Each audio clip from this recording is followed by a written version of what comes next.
Hey everyone, it's Marco again. I took a stab today at creating my BIS list. Really tried to dig down deep into the numbers and find for you guys the best set of gear for prop PvP. With my previous video in season 5, I had a really good idea of what was BIS. I went with it and we got pretty high. We were getting into the 2400s, the MMR was climbing into the 2500s. We did really well with a block value set. This time, I'm a little bit out of my element, and I'm going for armor pen, something I never did in the original game, as I quit the second I hit Gladiator in Season 6, and never got to try this out. I also did not play a lot of threes, so I'm excited to take the armor pen set and go play some African Turtle Cleave, or some Man Cleave, and just experience what it's like to play real prop PvP in Wrath. I've heard that once we get to season 7 and we get the set bonuses, it's going to be insane, and you're going to see Prot warriors coming out of the woodwork, arms warriors switching to Prot. It's going to be a lot of fun for Prot. So I'm trying to get into it now. Unfortunately, I'm main tanking for a guild, and I just have not gotten the drops, and I'm really behind on gear. Despite that, we've been pushing into the 2500 MMR again, and we've gotten as high as like 2380, I want to say. And we're doing pretty well in twos. I really appreciate Boogie taking the time to play with me.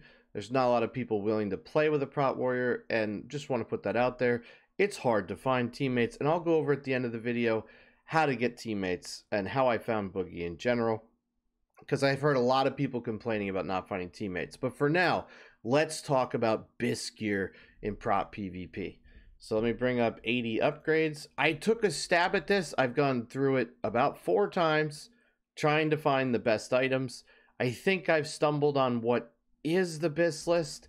Haven't been able to try out this exact set of gear, obviously, because I'm probably not going to get these drops.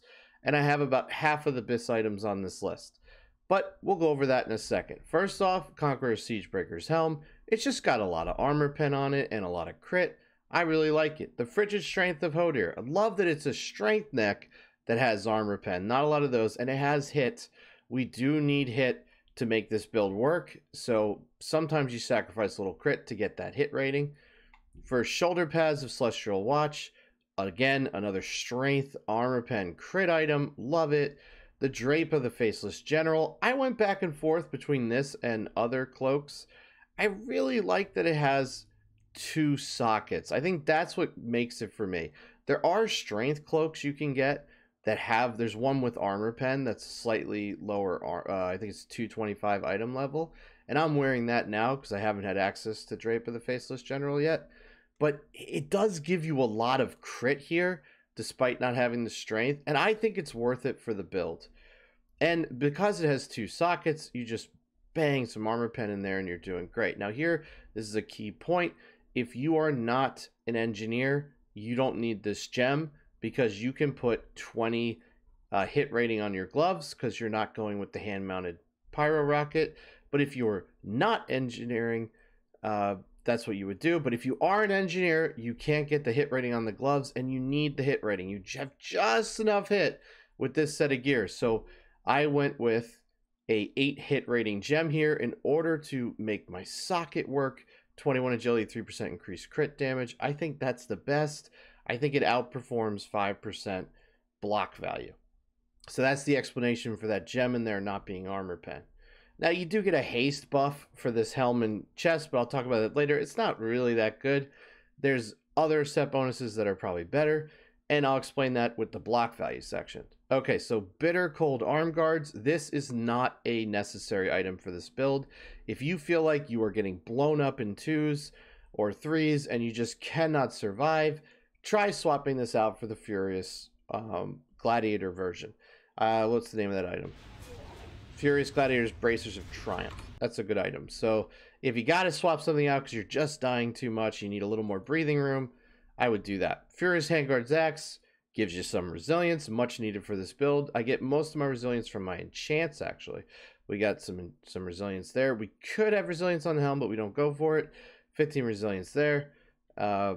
It's a lot. 35 resilience is like a little under 10% of my overall resilience. So we get a lot from our enchants. And then we get some from our weapon there. We go for Skull of Ruin. I really like the weapon because of the top end. If you don't have access to this yet because you're not 2200, go for a 252 weapon or a 245 weapon.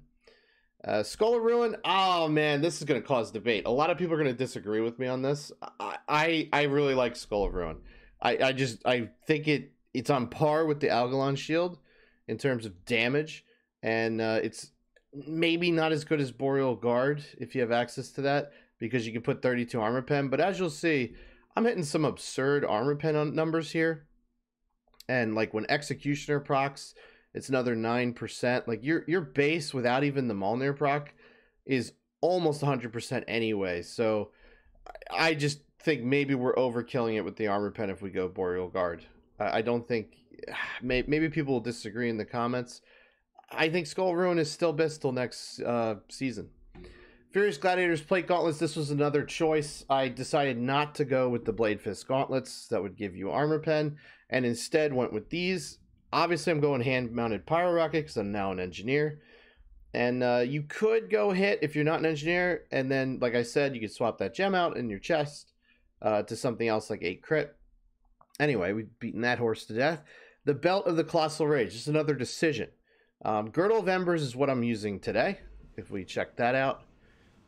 So that's my current item because it has a lot of crit and armor pen built in. You end up with 68 armor pen with the gem socket and a lot of strength and whatnot. But if we go back here, this item has hit on it and I actually need the hit. So of the items that have hit, this one actually has crit with the hit. So that's really nice. That's not always the case. And so I went with this item. Plus you get the 3 gem sockets. So yeah, you're not getting 68 armor pen. You're getting 48. But again, the armor pen's pretty high with this build. I don't know if we need to go any higher. And also, I haven't gotten to experience this. So maybe I'll change my mind when I do, if I ever do in this season. I don't know, man. I don't have half the items on this list. Furious Gladiators Plate Leggers. I currently can't wear these. I want to, but I can't. I'm wearing the leg plates, the Clockwork leg plates, I think they're called. Yeah, Clockwork leg plates are what I'm using now because I just don't have the hit, because I don't have all the items on this list. But if I could, I would rather use the PvP legs because they have a lot of crit on them. I really like the crit you get out of these, and the 2 sockets let you make up some of that armor pen loss. Melancholy Sabatons, Bis. Fantastic boots. I love them.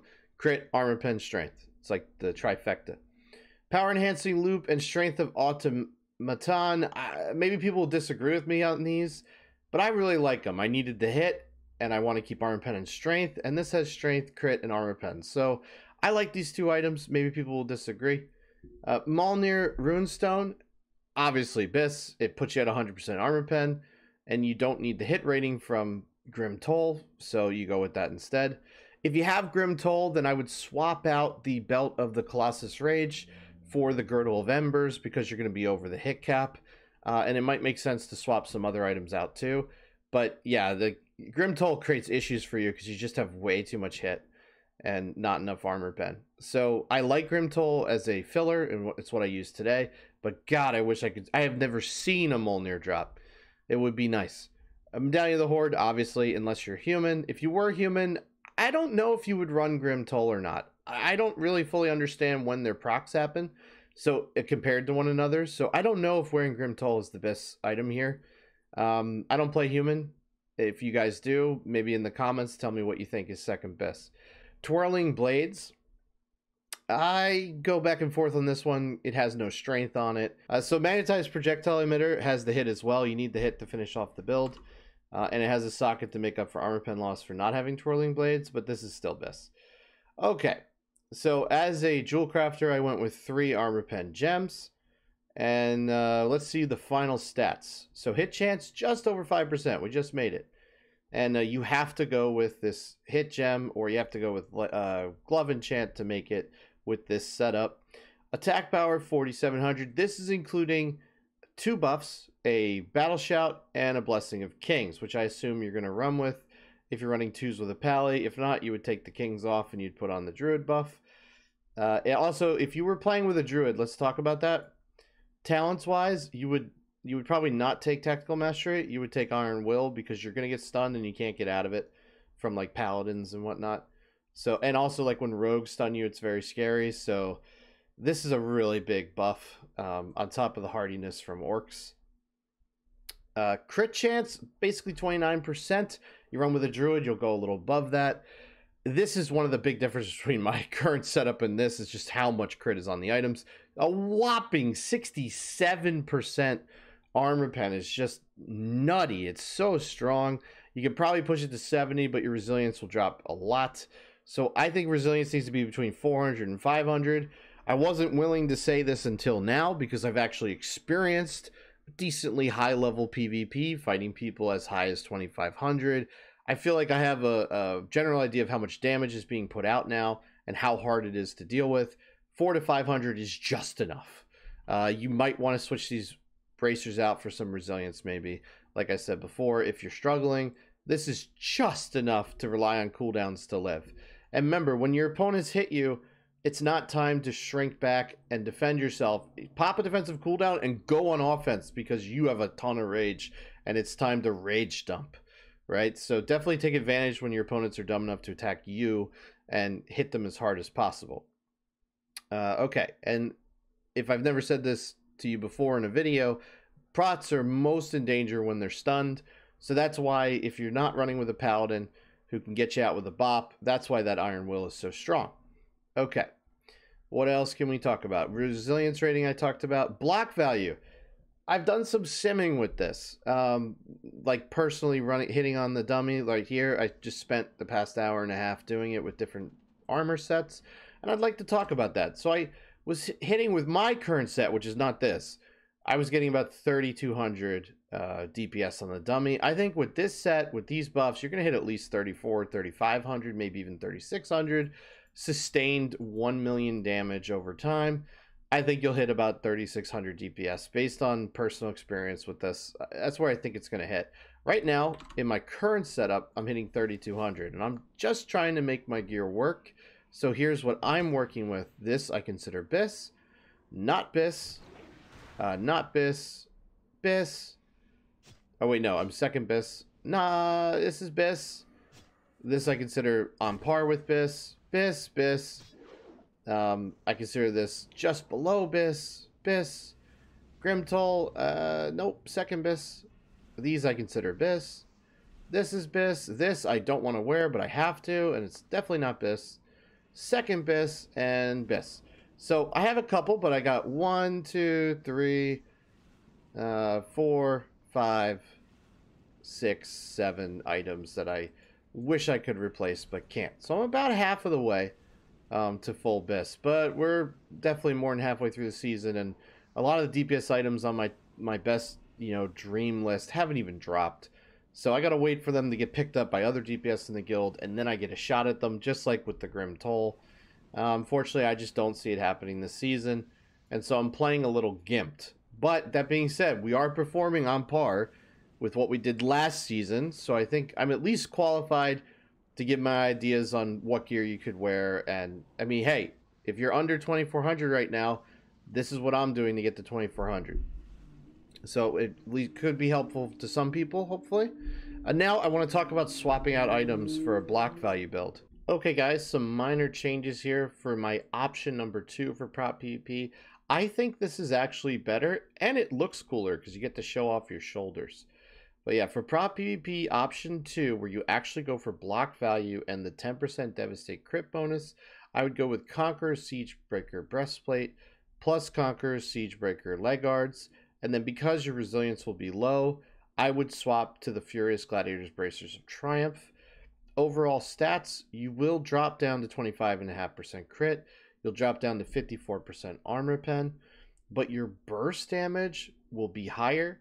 And your overall damage will actually remain the same because of the 10% bonus damage to Devastate and the increased block value, now pushing 1856 with Kings. And when you get your shield glyph, your shield block value glyph, you will go up another 10%, so you'll hit 2k. So this is actually really strong for a block value build. I think this may actually be the better build, even though you're dropping your armor pen significantly and your crit significantly. Because of that 10% devastate crit and additional block value, this may actually be a better build for prop PvP in Season 6 today. Let me know what you guys think in the comments below, and have a good one. Let me know how you're doing in prop PvP. Bye-bye.